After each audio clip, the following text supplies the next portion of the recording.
Bismillahirrahmanirrahim. Alhamdulillahirabbil alamin.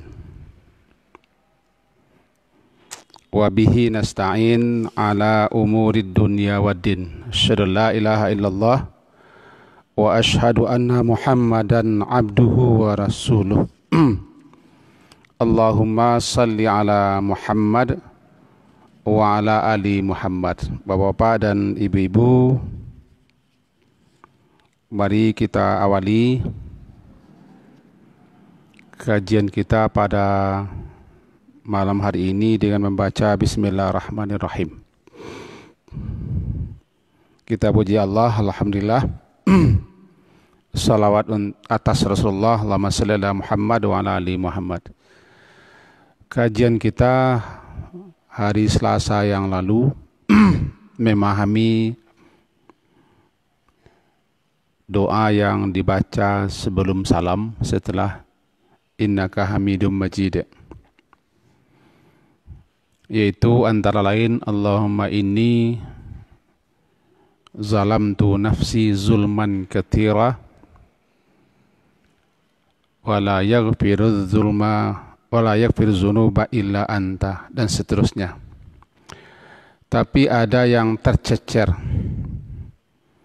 atau tertinggal yang malam hari ini kita janjikan doa yang telah berlalu, yakni kata Rasulullah SAW, idza tashahhada ahadukum falyasta'iz billah min arba'. Apabila salah seorang di antara kamu setelah selesai membaca tasyahud, maksudnya tasyahud akhir, falyasta'iz billah min arba', maka hendaklah dia memohon perlindungan kepada Allah daripada 4 perkara, yaitu yang 4 itu adalah Allahumma inni a'udzubika min adzabi jahannam. Ya Allah, sesungguhnya aku berlindung kepadamu atau mohon perlindunganmu daripada azab jahannam. Wa min adzabil qabri, dan juga daripada azab kubur, fitnah al-mahyat wal mamat, fitnah hidup dan mati, dan daripada syarri fitnatil masih dajjal, daripada fitnah al-masih dajjal.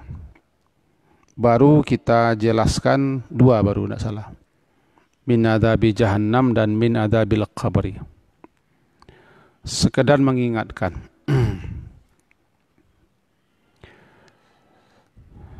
memohon perlindungan kepada Allah artinya ada sesuatu yang sangat besar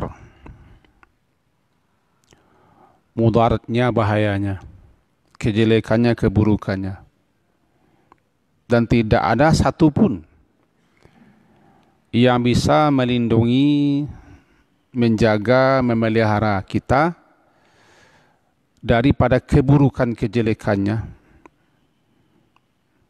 kecuali hanya Allah. Maka itulah gunanya kita beristiazah, mohon perlindungan. Dan ada 4 hal yang pasti. Andaikan tahulah orang betapa dahsyat, betapa mengerikan, menyengsarakan azab jahannam itu, azab kubur itu, tentu mereka bersungguh-sungguh dengan sepenuh harap agar dia dijaga, dipelihara, dilindungi oleh Allah. Karena hanya Allah lah yang bisa menyelamatkan kita, menjaga kita, memelihara kita daripada azab jahannam. Tidak ada yang lain.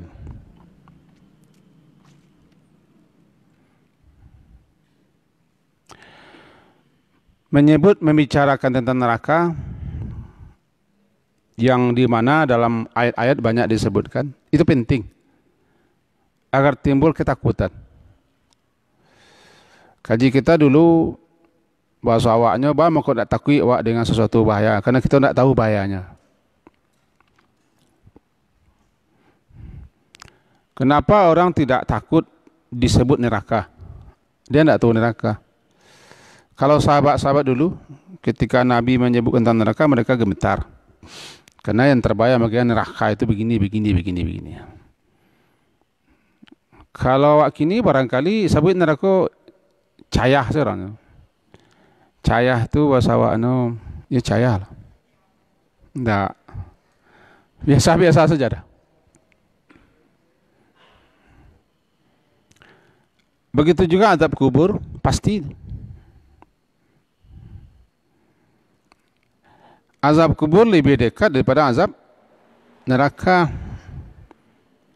Tapi didulukan dalam doa ini, Allahumma inni a'udzubika min adzabi jahannam, ya Allah, aku berlindung kepadamu daripada azab jahannam, karena azab yang sebenar azab, siksa yang sebenar siksa adalah nanti di akhirat. Dibanding dengan dikubur belum apa-apanya. Nah, karena atau ini telah kita terangkan dalam kajian 15 hari yang lalu. Cuma yang tertinggal 2, yaitu wa min fitnatil mahya wal mamat wa min syarri fitnatil masihid dajjal. Kita ulang doanya, Allahumma inni a'udzubika min adzabi jahannam wa min adzabil qabri wa min fitnatil mahya wal mamat wa min syarri fitnatil masihid dajjal. Ada salah seorang ulama besar, saya nukil di sini, dia itu begitu perhatian. Itu Imam Tawus semuanya. Semoga Allah merahmati beliau. Beliau itu memerintahkan putranya untuk mengulangi salat lagi. Jika sang putra tidak membaca doa ini. Ini menunjukkan ulama-ulama dahulu kala, kaum salaf itu betul-betul memperhatikan perintah Nabi ini. Sehingga ada yang mengatakan wajib berdoa. Sebab bunyinya, idza tashahhada ahadukum falyasta'iz billah. Kata-kata lam di situ amar, maka hendak itu mereka pahami dengan wajib. Mengingat kandungan isinya bahwa betul-betul azab jahanam, azab kubur, fitnah hidup dan mati, dan masih dajjal itu luar biasa. Sehingga beliau-beliau itu ada yang wajib hukumnya membaca ini. Salah satunya tuh Imam At-Tawus itu. Putra beliau beliau perintahkan untuk mengulang salat karena tidak membaca Allahumma inni a'udzubika min adzabi jahannam.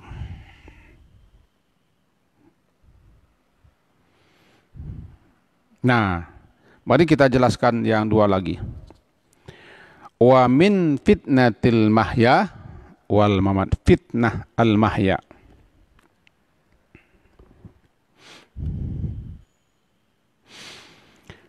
Fitnah disiko dak sama yo fitnah bahasa awak. Kalau fitnah bahasa awak hasuang. Mempitanah masuang, madu atau menuduh. Bahkan dalam bahasa Indonesia disebut hasung fitnah. Itu fitnah dalam bahasa Indonesia atau bahasa orang awak. Mempitanah namanya. Bahkan bahasa sehari-hari wak, angku jangan mempitanah.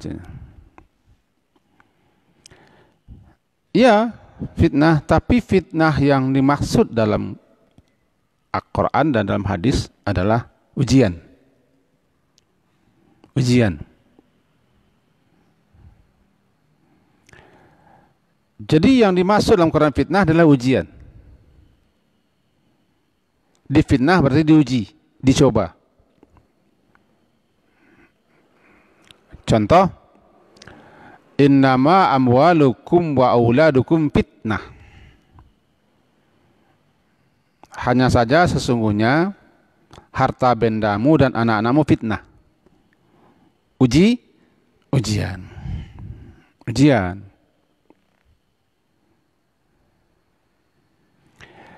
Wa nabluukum bisyarri wal khairi fitnah. Kami akan cobai kamu dengan berbagai macam hal, keburukan, kejelekan dan hal yang tidak kamu senangi. Dan kami juga akan cobai kamu dengan hal-hal yang menyenangkan, hal-hal yang disukai, yang baik-baik, sebagai fitnah, sebagai ujian.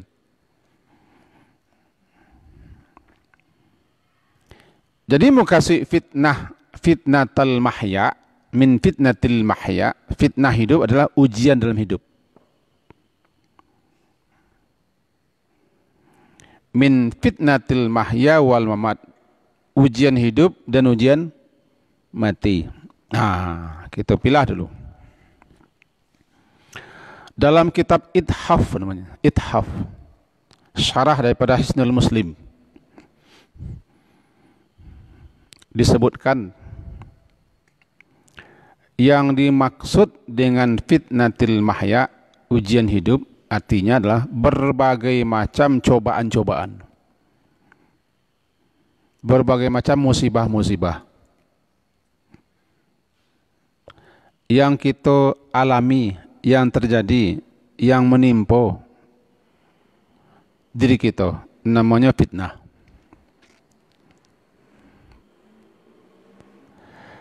Dan hidup itu sendiri adalah fitnah, ujian. Ujian itu ya untuk menguji keimanan. Sebab siapa saja yang mengaku beriman pasti diuji keimanannya. Asibanna su'ayyutraku ayyaqulu amanna wa hum la yuftanun wa laqad fatanna alladhina min qablihim. Surah Al-Ankabut ayat 2 dan 3. Intinya pasti diuji.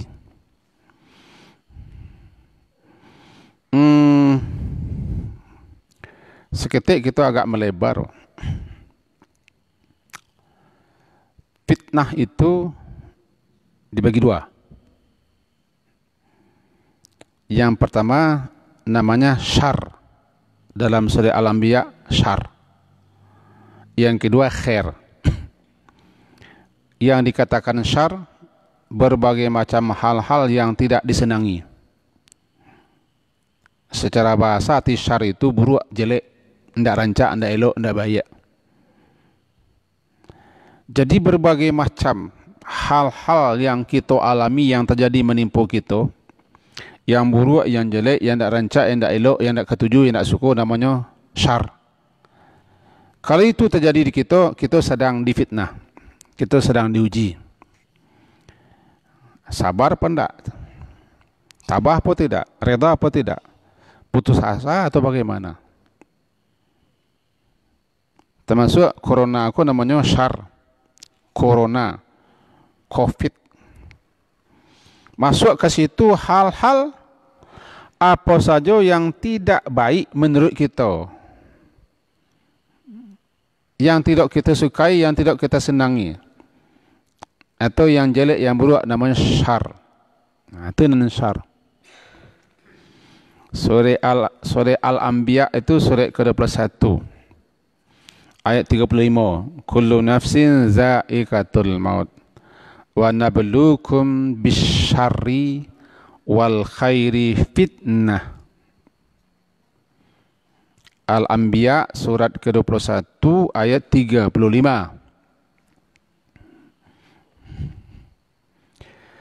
Setiap yang bernyawa pasti merasakan mati, za'iqatul maut.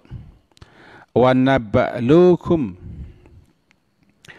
kami akan mencobai kamu, hai manusia, lebih khusus hai orang beriman, kami akan mencobaimu dengan berbagai macam cobaan berupa syar, bisyari, wal khairi, dan khair, sebagai fitnah, sebagai ujian. Wa ilaina turja'un. Maka bagi orang beriman, bagi hamba-hamba Allah yang muslim, apapun yang menimpa, yang terjadi, yang dialaminya berupa syar, yang jelek, yang buruk, yang tidak disenangi, yang tidak disukai, yang tidak ingini, terjadi pada dirinya ketika itu sedang difitnah. Batuk-batuk fitnah, selemo fitnah, ngilu-ngilu fitnah, merugi fitnah, dikicau orang fitnah, dipengunjung orang fitnah, ndak balabo fitnah, ndak mendapat fitnah, ndak menjadi ya fitnah. Pokoknya sesuatu hal-hal yang dianggap buruk oleh manusia.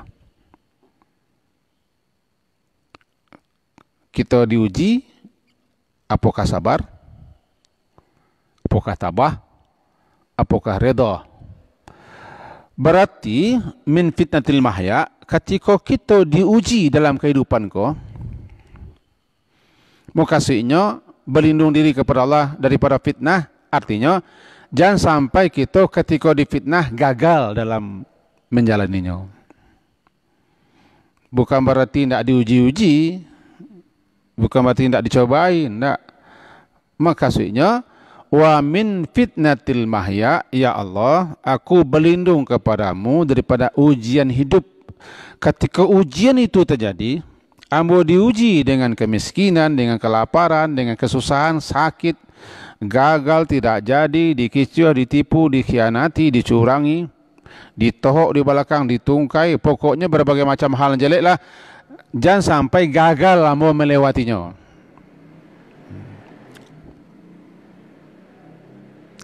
Jangan sampai kita tidak sabar, tidak tabah, sampai putus asa, hilang arah, hilang pedoman. Termasuk ketika corona ko. Jangan sampai kita ketika diuji dengan corona lari dari Tuhan, makin menjauh daripada surau. Kan ujian. Yang kedua namanya khair. Ketika khair ko yang kadang-kadang sering orang tertipu. Lawan daripada syar khair, lawan khair syar. Kata Imam Al-Hafiz Ibnu Katsir, khair itu segala sesuatu yang menyenangkan, segala sesuatu yang disukai. Yang ketujuh, yang tagih, yang suka, yang kepingin manusia. Saja nan dialaminya, saja nan tiba berupa hal-hal yang baik, yang elok, rancak, yang ketujuh, yang diingin manusia, namanya khair. Balabo, mendapat, menjadi, sehat, berhasil, gaji naik, pangkat dan naik dah. Kedudukan, pangkat, jabatan, status semakin tinggi. Pokoknya hal-hal yang menyenangkan, yang disukai, yang diingini, yang ketujuh oleh manusia namanya khair. Ketika kita mengalami itu, kita sedang diuji. Kita ambil contoh. Si A mendapat fitnah berupa anaknya gagal, tidak lulus tes. Kok tes hal gini tuh? Si B lulus. Anakku sama keduanya, sama-sama sekolah. Nanti lulus, nanti tidak. Yang tidak lulus, ketika itu ranggiknya sedang diuji. Yang lulus pun ranggik sedang diuji.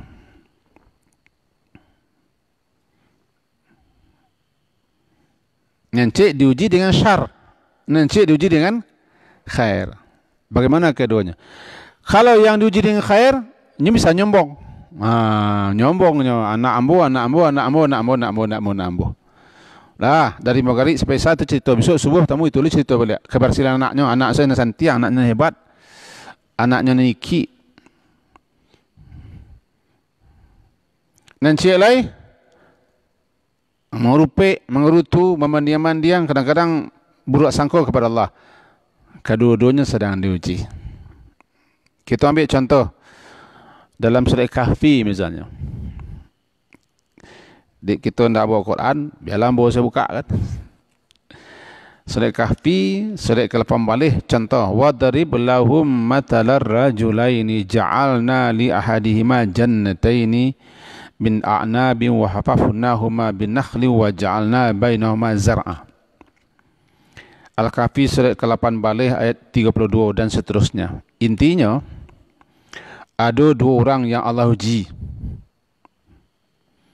Yang pertama diuji dua orang kok. Diuji dengan kebun-kebun. Kalau bahasa kini kok usahanya yang berkembang biak. Segala menjadi. Kok toko lah kini ko, kok usaha lah, kok alah kini ko. Ketika itu sedang diuji. Wadharib lahum ayat 32, dan berikanlah Muhammad kepada mereka sebuah perumpamaan. Dua orang yang sedang dicoba, diuji. Satu dicobai dengan kekayaan luar biasa, sehingga sagalo lai. Yang satu diuji dengan kesederhanaan hidup. Kedua-duanya berteman.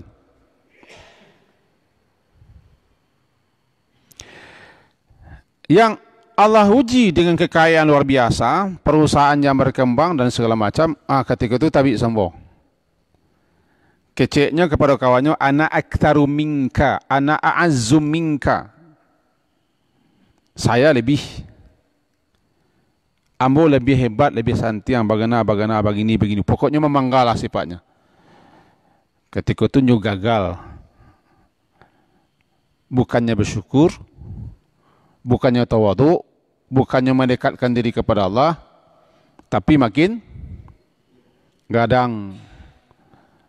menggadang, meninggi, menyombong. Yang satu lagi sadarnya sedang diuji. Itulah contoh. Nah, kita tidak berpanjang-panjang di situ lah, mau kata mek kaji. Maka fitnah hidup, fitnatil mahya, fitnah hidup itu dua. Yang menyenangkan, yang tidak menyenangkan. Ketika seorang mukmin mendapat yang menyenangkan atau tidak menyenangkan, ketika dia sedang difitnah.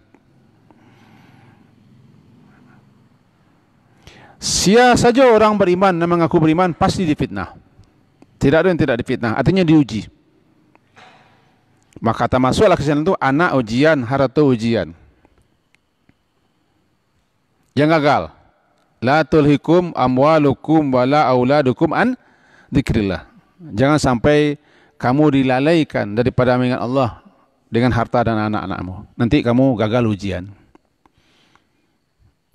Itulah namanya fitnah hidup. Fitnah hidup. Dan masing-masing kita juga fitnah bagi yang lain. Wal ja'alna ba'dakum li ba'din fitnah. Kami jadikan sebagian kamu bagi sebagian lain fitnah. Aduh, kasihnya masing-masing awak. Mintuo fitnah bagi minantu, minantu fitnah bagi mintuo.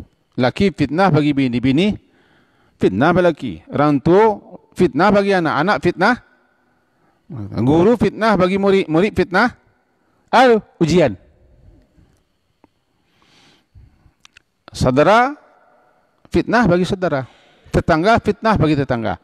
Pemimpin fitnah bagi bawahan. Bawahan fitnah bagi Pemimpin. Ketua fitnah bagi anggota, anggota fitnah bagi ketua. Orang kaya fitnah bagi orang miskin fitnah bagi orang kaya. Orang sehat fitnah bagi orang sakit fitnah bagi orang sehat. Begitu. Ba'dakum li ba'din fitnah. Ujian, diuji, Pak. Orang sehat, apakahnya sombong dengan sehatnya? Cari ambo memelihara diri, ambo jaga kesehatan, ambo olahraga setiap hari, ambo jogging, check up bagaimana sehingga ambo sehat, bangganya kan. Orang sakit, apakah sabar atau tidak? Diuji kedua-duanya. Itulah, kan ketika no baca itulah, lah mulai gagal di ujian. Itulah, tahu itulah, kawannya gagal, itulah, kawannya sakit, itulah, kawannya nama DP, itulah, cari adennya. Ketika mengecek cari aden tu, ketika tu nyala gagal diuji. Kan dalam surah Kahfi, ana aktsaru minka malau wa azu minka. Saya lebih hebat. Begini saya. Katanya. Coba bayangkan ya Bapak Ibu, kalau kita membaca doa, aku tidak mengerti gitu doanya. Amo kasih fitnah. Min fitnatil mahya. Padahal Nabi menyuruh kita boleh doa. Betapa banyak orang sedang difitnah tu, tidak tahunya sedang difitnah, sedang diuji, gagalnya ujian. Difitnah dengan pangkat, dengan jabatan, Allah berkelok kaji dirinya, lalu tukar kibilai dirinya. Ditantangnya agama, ditantangnya Tuhan, dicemehnya agamanya sendiri, syariat agama sendiri. Ketika diuji dengan pangkat, dia jabatan. Kira-kira begitulah fitnah. Diuji dengan menjadi ketua, ditendangnya kawannya. Kini kau sedang heboh-heboh di Indonesia. Pendiri partai A ditendang oleh anggotanya. Ketuanya tercampaknya nak kau soleh. Min tendang saya. Ada 3 partai kini di Indonesia sedang para pendiri-pendirinya terjungkir. Orang nak masuk belakang menjadi, nak membonceng menjadi hebat. Nak pendiri terkongkang. Itu kan sana difitnah. Fitnah luar biasa. Inti kajiwa, segala macam hal yang terjadi dalam kehidupan kita fitnah bagi kita. Itu inti kaji.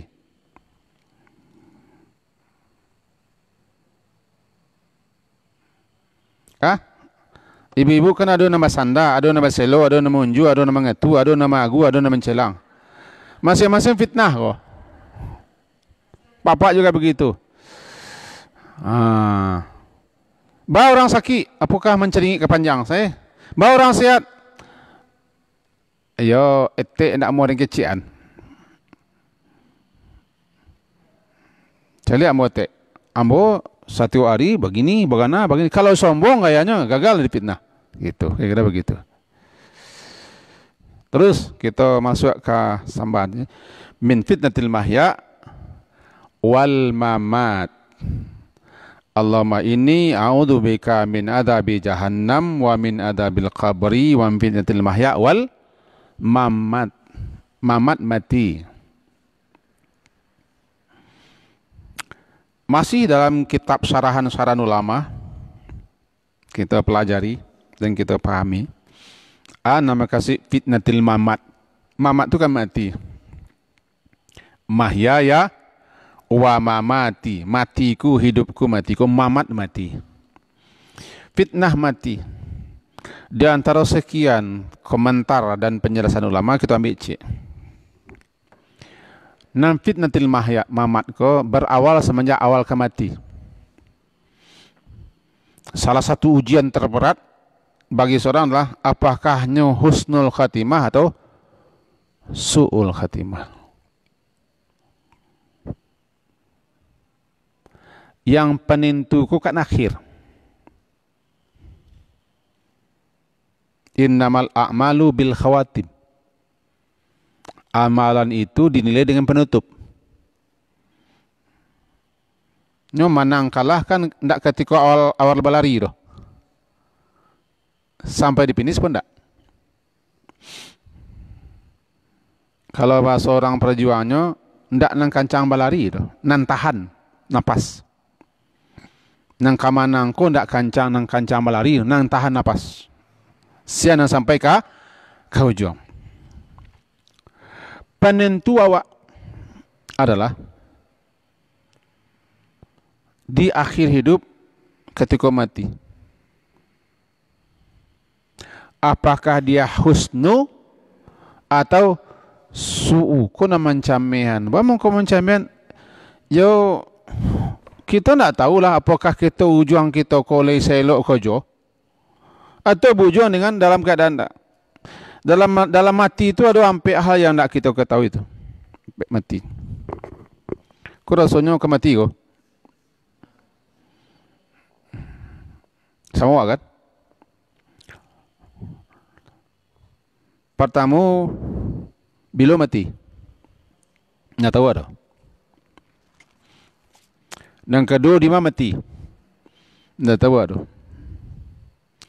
Yang ketiga, apa penyebab tasabab apa kita mati. Nang kampe dalam keadaan manga awak mati. Kampe-ampenya rahasia. Nggak tahu. Yang pertama bila. Nggak tahu tak? Memang nggak tahu tak bila mati dah. Tampe nggak tahu je. Baniai bagagak jadi awak kok matilah di rumah lah awak mati jadilah. Tapi kalau Allah tetapkan mati Jakarta, adu-adu saya lah sanyong ke Jakarta tu untuk mantan nangok ke sini. Begitu dalam hadis riwayat Imam Muslim. Sampai mati.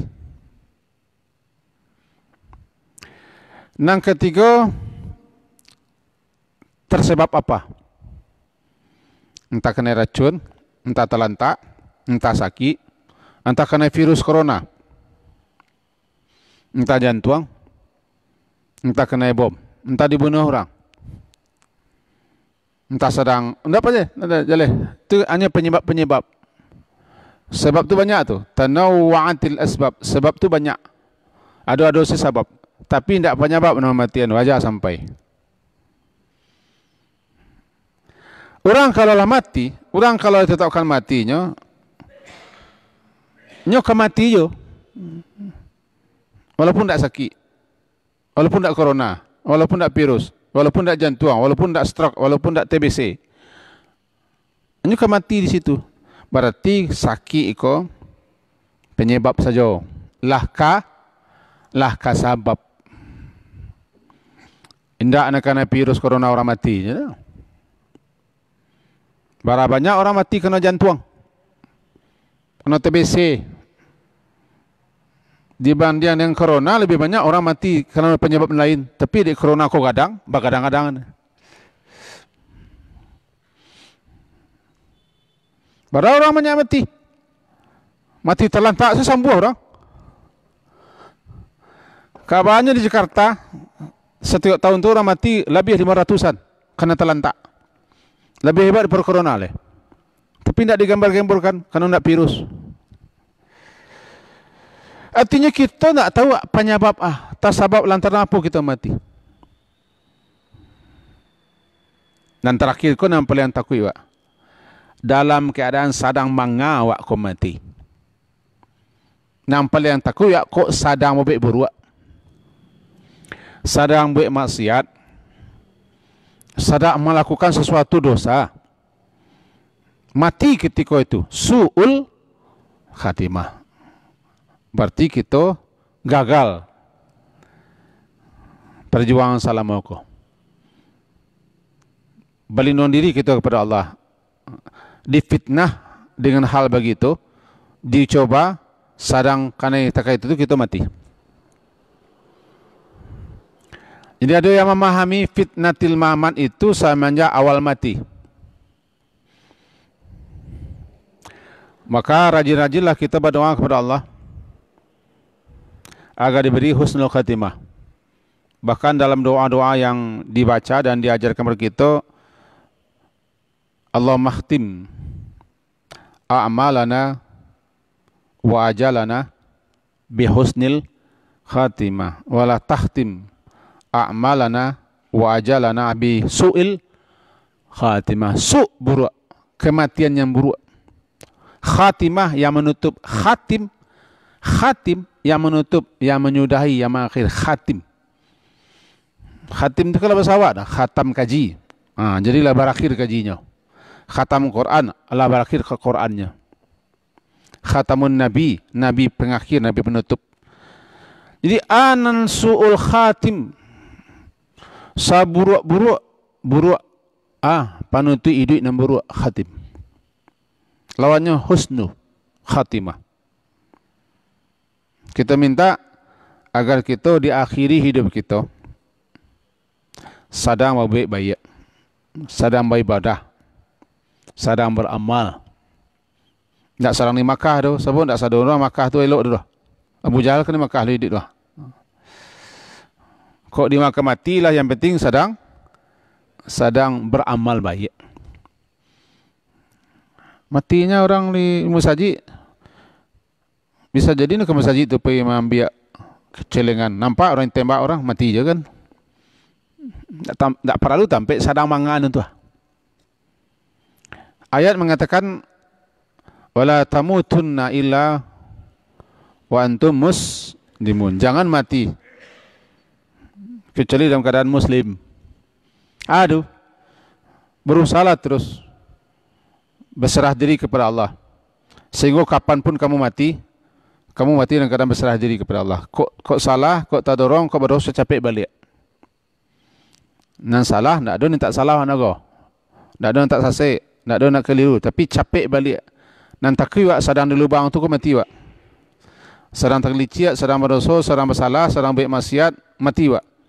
Jadi kalau tak langsung baik maksiat, terlicik, sasek, capek balik, cepet tobat. Jangan sampai sedang baik maksiat tu mati. Karena kita nak tahu sedang manga malaikat tiba. Nak tahu wak empat hal. Nah, fitnatil mahya wal mamat, fitnah mati termasuk adalah akhir hayat. Dan juga disebutkan termasuk fitnatil mahya itu adalah fitnatil mamat itu adalah fitnah kubur. Fitnah kubur. Secara bahasa tadi fitnah itu kan ujian. Fitnatul kubur itu dalam doanya waqihi fitnatal qabri. Dalam salat jenazah salah satu biji doanya begitu, waqihi fitnatal qabri. Pelihara dia daripada fitnah kubur. Nabi jo mengajari kita doa. Doa itu panjang. Doa di akhir salat. Nantilah kita insyaallah kita catatkan inilah baik. Allahumma inni a'udzubika min fitnatin nar wa azabin nar wa min fitnatil qabri wa adzabil qabri wa min syarri fitnatil ghina wal faqr, dan seterusnya. Termasuk fitnah kubur. Fitnah kubur begini, ringkas saja. Yo kan mencari baralai waktu supaya kita bisa mampaskannya. Amu sampai pagi, cuma rumah jauh.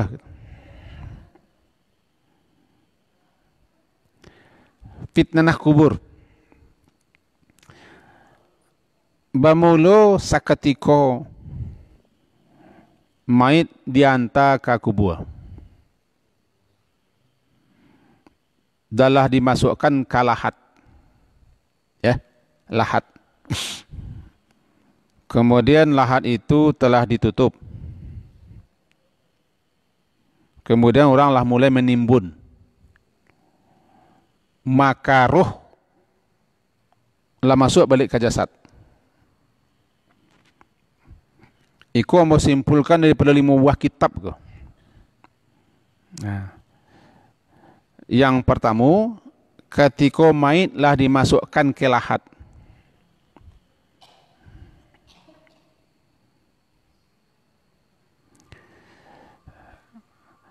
Lalu lahat ditutup dan ditimbun. Roh masuk balik. Tadi roh kan keluar. Ketika mati, roh kan diambil, dicabut keluar. Tinggal jasad. Karena jauh kita nenidui mengamihi jasad, mengurus jasad. Semenjak mulai memandikan, mengapani, mensalatkan, mengantarkan ke kubur. Itu karajo. Sampai menguburan. Itu karajo kita nenidui. Lalu malaikat karajonya mengurus roh. Halo. Halo. Malaikat karajonya mengurus roh. Roh. Dewa roh namanya. Roh. Semenjak roh diambil, maka roh itu urusan malaikat. Sampai dilaporkan kepada Allah, balik ke bumi balik. Ke bawah balik. Sampai roh mengiring jenazah ke pusaro. Lalu pusaro sekolah ditimbun lahatnya, ruh masuk ke jasad. Hidup balik, tapi bukan hidup modeko, hidup mode itu. Maka ruh dia lah masuk ke jasad balik, teranga di ruh cekok itu nanti bunyi tanah, bak gedebu, tanah dimasukkan, bunyi pacul, bunyi sekop, bunyi orang mengecek. Di kita tidak teranga. Tapi di ruh terangah. Lah selesai beko, kubur ditimbun, dan ditinggikan. Nah kata Nabi, istaghfiru li akhikum innahul ana yus'al. Mintakan kepada Allah ampunan untuk saudaramu yang dalam kubur ko. Inyo sadang ampia ka ditanyo. Yus'al akan ditanya. Akan ditanyai. Mintakan ampun kepada Allah saudaramu yang dikubur ko, dan mohon kalau kepada Allah tathbit thabbata yuthabbitu tathbit, kemantapannya, kesanggupannya, kemampuannya untuk menjawab pertanyaan malaikat,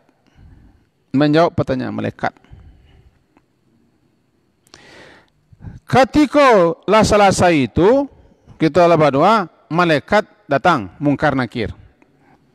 Ditanyalah, pertanyaan malaikat kan namanya fitnah kubur. 3 yang paling pokok ditanya malaikat. Ditambah-tambah bisa jadi 6, tapi 3 yang paling pokok. 3 yang pokok, marah buka.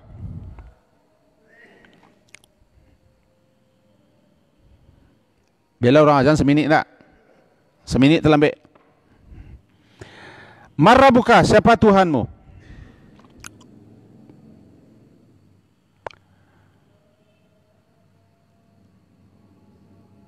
Wa ma dinuka? Apa agamamu? Dan siapa laki-laki yang diutus kepadamu? 3 pokok. Kau namanya fitnah kubur. Barang kau ndak barang hafalan kau. Enggak ujian dah. Artinya sejauh mana kita kenal dengan Rabb itu. Siapa Tuhanmu? Allah. Kalau kini bisa kita jawab Allah. Tapi masalahnya kita sejauh mana mengimani kenal dengan Allah itu. Satu. Kita lah minta waktu seminit gua. Kalau ada gizi masa seminit. Jangan kau batu tu lah ya gua. Yang kedua, agamamu sejauh mana kita mengenal syariat agama. Sejauh mana kita kenal, mempelajari, mengamalkannya. Yang ketiga, Nabi. Siapa nabimu? Kalau kini kita jawab Muhammad. Tapi masalahnya itu sejauh mana kita mengenal sunnahnya, mengamalkan sunnah Nabi, ajaran Nabi. 3. Maka tergantung jawaban itu dengan sejauh mana kini kita mengenal Allah, mengenal Islam, mengenal ajaran Nabi. Namanya fitnah kubur. Fitnah kubur itu termasuk ke dalam fitnatil mamat. Yang kita minta doa kepada Allah selalu, di ujung salat. Wa min syarri, Allahumma inni a'udzubika min adzabi jahannam wa min adzabil qabri wa min fitnatil mahya wal mamat. Kaji kita situ. Sebab lah mencalik-calik kepada Allah kan. Calik. Semoga ada faedah dan manfaatnya untuk kita bersama. InsyaAllah kalau masih ada waktu, ada peluang, ada kesempatan, kita sambung hari selasa depan. Mudah-mudahan apa doa aku, apa doa, dan ikutnya pasti terjadi. Subhanakallahumma bihamdika. Kita kaji juga. Subhanakallah. Kita tutup Pak sebentar Pak. Boleh minta izin juga. Subhanakallahumma bihamdika, asyhadu an la ilaha illa anta, astaghfiruka wa atubu ilaik. Wassallallahu ala Muhammadin wa ala alihi sahbihi ajmain. Walhamdulillah. Assalamualaikum warahmatullahi wabarakatuh.